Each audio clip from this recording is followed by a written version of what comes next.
Tea கடை kitchen சொந்தங்களுக்கு வணக்கம். நம்ம வீட்டில் இருக்கிற குழந்தைங்களும் சரி, பெரியவங்களுக்கும் சரி, நல்ல சுறுசுறுப்பாகவும் உற்சாகமாகவும் எப்பவும் இருக்கிறதுக்கு இன்றைக்கி ஒரு சூப்பரான ஹெல்த் ட்ரிங்க் ரெடி பண்ண போகிறோம். இந்த மாதிரி ஹெல்த் ட்ரிங்க் எல்லாம் அட்லீஸ்ட் வாரத்துக்கு ஒரு தடவையாவது நம்ம செஞ்சு சாப்பிட்டோம் அப்படின்னா நம்ம உடம்புக்கு ரொம்ப நல்லது. இப்போது இதை எப்படி செய்யலான்னு வாங்க பார்க்கலாம். இப்போ அதுக்கு இந்த மாதிரி கொஞ்சம் அகலமான ஒரு பாத்திரத்தை எடுத்து இப்படி வச்சுட்டு இந்த பவுலில் ஒரு 1/4 கப்பு நம்ம வந்து கேப்ப மாவு, ராகி மாவை சேர்த்துருக்கோம். இது கிட்டத்தட்ட ஒரு 50 கிராம் இருக்கும். 50 கிராம் மாவை உள்ளே சேர்த்துட்டு இதில் ஒரு 250 ml தண்ணி, சாதாரண தண்ணி உள்ளே சேர்த்துருங்க. தண்ணி சேர்த்துட்டு விஸ்க் வச்சு நல்லா கலந்துருங்க, கட்டி இல்லாமல். கரைச்சாச்சு.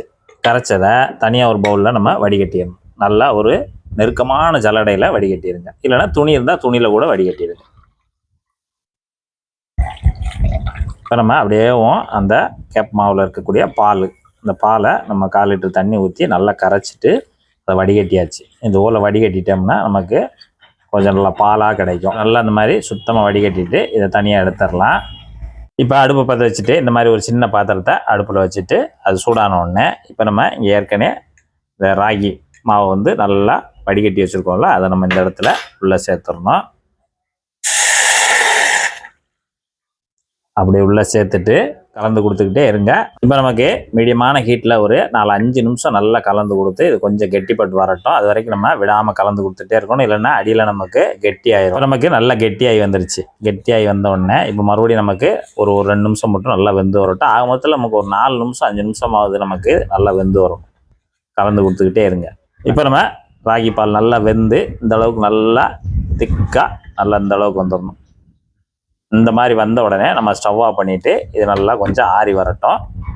சின்ன மிக்சி ஜார் எடுத்துகிட்டு ஒரு அரை பீட்ரூட் நல்லா தொலியை நீக்கிட்டு சின்ன சின்ன துண்டுகளாக வெட்டி போட்டுரும். அதாவது மிக்சி ஜாரில் பிளேடு அரைக்கிற அளவுக்கு நம்ம வந்து சின்ன சின்ன துண்டுகளாக வெட்டி போட்டு இதோட 2 ஏலக்காய் உள்ளே சேர்த்துட்டு கொஞ்சமாக தண்ணி சேர்த்துக்கோங்க. கொஞ்சம் அரைக்கிற அளவுக்கு. பிறகு நிறைய தண்ணி சேர்த்துட்டா நமக்கு சீக்கிரம் அரைப்பட்டு வராது. இப்போ நல்லா கொஞ்சமாக தண்ணி சேர்த்து இந்த பேஸ்ட்டை அரைச்சி எடுத்துகிட்டு வந்துட்டோமா. இப்போ இதில் தண்ணி ஃபுல்லாக ஊற்றிடுங்க. இந்த ஜார் முழுக்க தண்ணி ஊற்றிடுங்க. இந்த அளவுக்கு 3/4 வாசி ஊற்றிடுங்க. ஒரு ஸ்பூன் போட்டு நல்லா கலந்துக்கோங்க. கலந்துட்டு வலை உள்ளது, நல்லா பொடி வலை உள்ளதை எடுத்து நம்ம இந்த ஜூஸை வந்து பீட்ரூட் ஜூஸை வடிகட்டுறோம். நல்லா இந்த மாதிரி வடிகட்டிட்டு அந்த சின்ன பவுலில் தனியாக எடுத்து வச்சுருங்க. அவ்வளோதான். இது ஒரு பக்கம் இருக்கட்டும். இப்போ நம்ம அந்த சின்ன பவுலில் ஒரு 15 பாதாம் பருப்பு எடுத்து ஊற வச்சுருக்கோம். இது வெந்நில ஒரு 10 நிமிஷம் நல்லா ஊறிடுச்சு. ஊறின உடனே, அதாவது அந்த தொலியை நீக்கிறதுக்காகத்தான் நம்ம வெந்நில ஊற வச்சுருக்கோம். இப்படி எல்லா பாதாம் பருப்பையும் தொலியை தனியாக உரிச்சிட்டு தனியாக எடுத்து வச்சுக்குவோம். பாதாமை இது போல் நல்லா தொலியை நீக்கிட்டு நம்ம ஒரு பெரிய மிக்சி ஜாரில் சேர்த்துக்கலாம். இப்போ நம்ம அந்த சின்ன பவுலில் 100 கிராம் பேரிச்சம்பழம் எடுத்து, அதாவது கொட்டையை நீக்கிற பேரிச்சம்பழத்தை எடுத்து நம்ம ஊற வச்சுருக்கோம். ஊற வச்சது வந்து கொஞ்சம் வெந்நில வச்சு தான் ஊற வச்சுருக்கோம். இப்போ வெந்நி நல்லா ஆறிடுச்சு, நல்லா ஆறிடுச்சு. இப்போ அந்த ஊறின பேரிச்சம்பழத்தை நம்ம உள்ளே அந்த தண்ணியோடு உள்ளே சேர்த்துருங்க. இப்போ நம்ம வந்து சாதாரண பேரிச்சம்பழம் தான் எடுத்துருக்கோம். நல்லா கனிஞ்சதை எடுத்துக்கோங்க. இப்போ நீங்கள் மஸ்கட் இருந்தால் கூட எடுத்துக்கலாம். இதே அளவில் எடுத்துக்கோங்க. இப்போ ஜாரில் சேர்த்தாச்சா. இப்போ இது ரெண்டையும் நம்ம ஒரு தடவை அரைச்சிட்டு வந்துடலாம் பேஸ்ட்டாக. பேரிச்சம்பழத்தையும் பாதாமையும் நல்லா இந்த மாதிரி அரைச்சி எடுத்துட்டு இப்போ ஏற்கனவே நம்ம ராகி பால் எடுத்து நம்ம கிண்டி வச்சுருக்கோம்ல, அதை எடுத்து இந்த மிக்சி ஜாரில் சேர்த்துருங்க. எல்லாத்தையுமே வலிச்சிட்டு உள்ளே சேர்த்துருங்க. இப்போ ராகி பேஸ்ட்டை நம்ம மிக்சி ஜாரில் சேர்த்தாச்சு. சேர்த்துட்டு சுற்றில் பூராத்தையும் நல்லா வலிச்சு விட்ருங்க. இந்த மிக்சி ஜாரில் நம்ம எடுத்து வச்சுருக்கக்கூடிய பீட்ரூட் ஜூஸ் அதை எல்லாத்தையுமே உள்ளே சேர்த்துருங்க. ஜூஸ் மட்டும் சேருங்க, வேறு தண்ணி சேர்க்க வேண்டாம். சேர்த்துட்டு ஒரு தடவை நல்லா கலந்து கொடுத்துருங்க. இப்படியே விட்டோம்னா தண்ணி பூரா மிக்சி ஜாரில் சடசடன்னு அடித்து வெளியே போயிடும். நல்லா ஒரு தடவை கலந்து கொடுத்துட்டு இப்போ நம்ம இதை நல்லா ஒரு கொலன்னு ஒரு பேஸ்ட்டாக அரைச்சி எடுத்துகிட்டு வந்துடுவோம். இப்போ நல்லா ஜூஸை அரைச்சி எடுத்துகிட்டு வந்தாச்சு. இந்த மாதிரி தான் கொஞ்சம் கெட்டியாக இருக்கும் நமக்கு. இதை அப்படியே நம்ம ஒரு பவுலில் மாற்றிடலாம். இப்போ நம்ம அரைச்சி வச்ச அந்த ஜூஸை அப்படியே பவுலுக்கு மாற்றிடுங்க. ஜம்முன்னு அப்படியே கலரே நமக்கு அப்படியே சூப்பராக இருக்கும். இப்போ நம்ம ஒரு 3/4 லிட்டர் பால் நல்லா காய்ச்சி வச்சுருக்கோம். காய்ச்சி நல்லா ஆறிடுச்சு.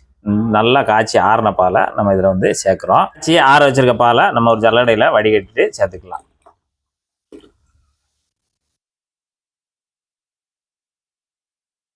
முக்கால் லிட்டர் பாலை சேர்த்தாச்சு. சேர்த்துட்டு இப்போ நல்லா கலந்து விடுங்க. இப்போ பால் ஊற்றி நல்லா கலந்தாச்சு. இந்த அளவுக்கு கலந்துட்டு இது சப்ஜா விதை 1 டீஸ்பூன் மட்டும் இந்த பவுலில் சேர்த்துட்டு சாதாரண தண்ணி ஊற்றி நமக்கு ஒரு 10 நிமிஷம் ஒன்றாலே நல்லா இந்த மாதிரி ஊறி வந்துடும். ஊறி வந்ததை நம்ம இந்த ராகி அந்த ஜூஸில் உள்ளே சேர்த்துக்கிடலாம். இப்போ நம்ம கலந்துக்கலாம். சப்ஜா விதை நல்லா ஊறினதை உள்ளே சேர்த்துட்டு கலந்துக்கலாம். சப்ஜா விதை சேர்த்து நம்ம குடிக்கும்போது உடம்புக்கு ரொம்ப கூலிங்காக இருக்கும்.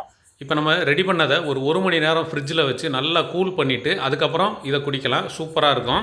இப்போ நமக்கு ராகி மில்க் ஷேக் அருமையான டேஸ்ட்டில் தயாராகிருச்சு. வீட்டில் இருக்கும்போது உங்கள் வீட்டு குழந்தைங்களுக்கு இந்த மாதிரி செஞ்சு கொடுங்க. அப்படியே ரசித்து குடிப்பாங்க. இதே மாதிரி செஞ்சு சாப்பிட்டுட்டு மறக்காமல் எப்படி வந்ததுங்கிறத கமெண்ட்டில் சொல்லுங்கள். அடுத்த வீடியோவில் சந்திக்கலாம். நன்றி.